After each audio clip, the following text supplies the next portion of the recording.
seem to focus on the chasm that it talks about when the rich man was separated from Lazarus by a great chasm. Well, while the rich man suffered and Lazarus was in the bosom of Abraham. You know, that is a chasm there, but there was already a chasm even before that. The chasm that the rich man, so rich that the gospel makes it clear to us how rich he is. He wore purple. Now to us that doesn't mean anything, but purple back then was one of the hardest dyes to be able to take into cloth. And only the very rich would ever have something that is purple to wear. And that rich man couldn't even see Lazarus, who was right outside his door, totally ignoring him. A great chasm being between the two of them. You know, all of us have had chasms in our lives. You know, we might have had some type of big chasm where we don't want to be or even recognize someone that we cannot stand, someone at work, someone in your neighborhood. You know, sometimes it could even be spouses at times that they get so angry at one another, they can't even stand to look at one another. You know, even like when we're traveling somewhere, that there's sometimes that chasm between us and that person that's sitting so close to us. Think about it, how much we try to ignore and not try to interact with the person that sits very close to us on a plane. You know, sometimes I wish that chasm was greater, especially sometimes when they take the armrest. But those chasms in life, where we don't even recognize the person that is near us. We do not recognize the suffering of the person next to us.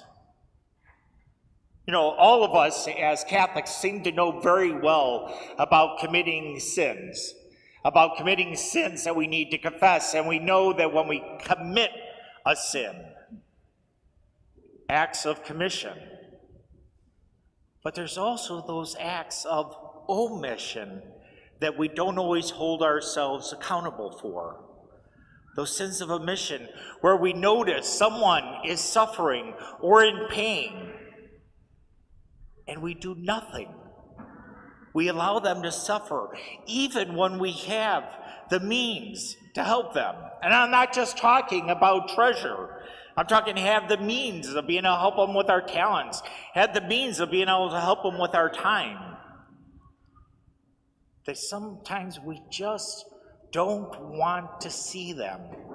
We want that chasm between the two of ourselves.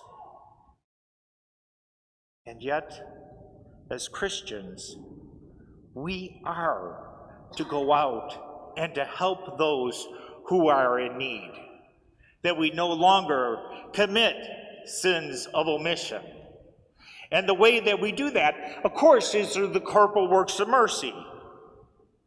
You know, that list of 7, to feed the hungry, to give drink to the thirsty, to clothe the naked, to give shelter to the homeless, to visit the sick, to visit the imprisoned, to bury the dead.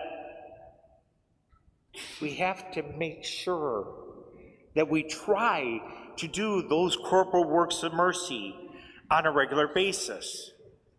Because we don't want to be like the rich man at the end of this story. This rich man who was in a place of suffering. Oh, to the point that he doesn't want his brothers to go through the same thing that he is right then.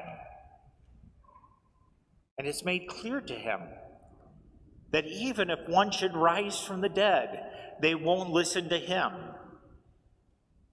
We know that. We know that Jesus Christ is risen from the dead, and there are still some times that we know Christians which still ignore the needs of others around us. Shoot, forget other people, sometimes ourselves, that we don't try to help those who are in need, even though we know Jesus Christ has risen from the dead.